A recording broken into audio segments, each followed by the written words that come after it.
The Falcon and the Flame. Prologue.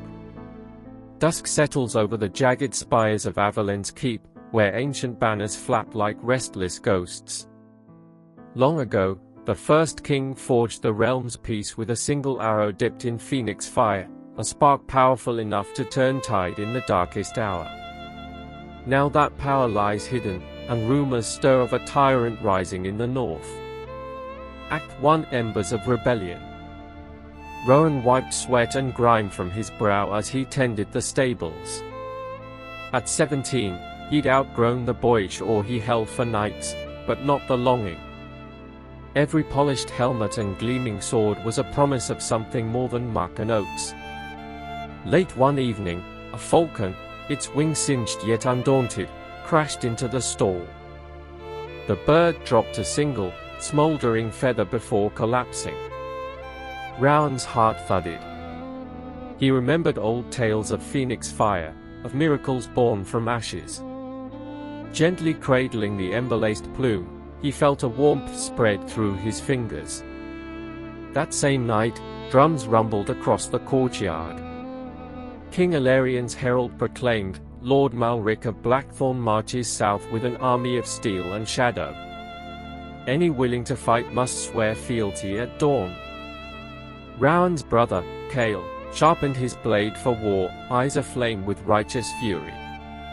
"You'll join us, Rowan," he said. But Rowan stared at the feather tucked in his tunic. "My war is different," he whispered. "I've found something worth more than a sword." Act 2: Journey into Danger. Rowan slipped past the gates at first light, the ember feather safe in his pack. On the forest road, he met Selene, the king's daughter disguised as a wandering squire.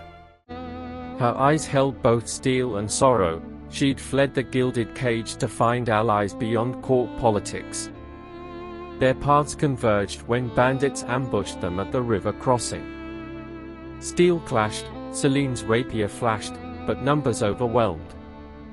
With a desperate cry, Rowan held the feather aloft.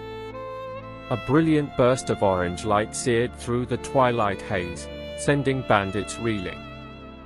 When the smoke cleared, Rowan and Selene stood alone beside the churned water. "Magic," she breathed, "real magic." "Or a miracle," Rowan replied. "We need allies. My kingdom needs this light." They pressed on toward the Emberwood Rebellion, farmers, miners, and exiled knights united under a single banner of hope. The ember feather became their beacon. By night, its glow lit hidden camps. By day, its warmth thawed wounded souls.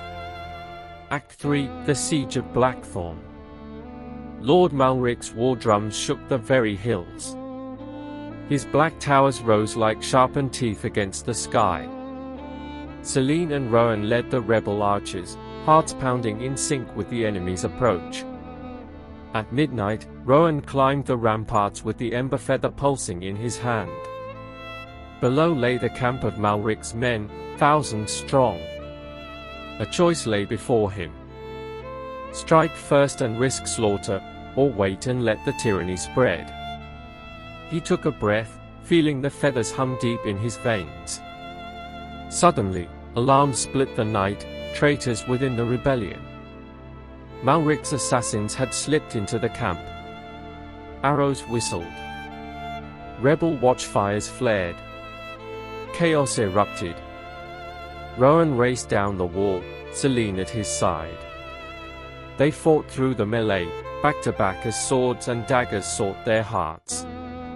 Selene's rapier drove one assassin back. Rowan's makeshift shield, a battered pot lid, caught a blade. Sparks flew. In the heart of the turmoil, Rowan spotted Malric himself, carving a path toward the ember feather strapped at Rowan's waist. The warlord's laughter was a blade colder than any steel. "Give it to me, boy, and I'll spare your friends." Rowan's fingers tightened around the feather. Memories of stables, of silent nights in the forest, of every life pressed into fighting for freedom, he saw them all. He shook his head. You can't command fire." With that refusal, Malric lunged, steel screaming. Time slowed, Selene's voice, call to trust, Rowan's courage, burning brighter than any blade. In one fluid motion, he plunged the ember feather into the cracked stone floor. A pillar of flame erupted, chasing Malric's men backward. Walls glowed red-hot. The castle itself seemed to roar as the fire spread through powder magazines hidden beneath the keep. In moments, the siege towers collapsed in a cascade of burning wood. Malric's army fled into the night, broken and leaderless. The last look Rowan saw on the tyrant's face was disbelief, before he was swallowed by embers. Act 4, From Ashes, New Beginnings. Morning light revealed the cost, charred stones, grieving faces, and a world forever altered. Yet hope gleamed in every eye. The ember feather lay cooled in Rowan's hand, now a simple white plume. Selene stepped forward. "You've given us more than magic. You gave us courage." Rowan lowered his gaze. "I just did what needed doing." But when King Alarion arrived, he saw the new spark kindled in the people. He knelt before Rowan and Selene. "Bravery isn't born of blood or rank," he declared. "It lives in those who choose to do right, even when fear knocks at the door." Epilogue, the moral of the tale. In the years that followed, Averlen thrived under a council of equals, knights, farmers, scholars, and even a once exiled princess. Rowan became the first common-born guardian of the keep, forever known as the Flame-Bearer. The Ember Feather was enshrined in the Hall of Heroes, a reminder that true power lies not in gilded thrones or roaring armies, but in one person's daring to stand for what's right. Moral: courage is more than a roar on the battlefield, it's the quiet spark that shines in the darkest hour, lighting the way for all who follow.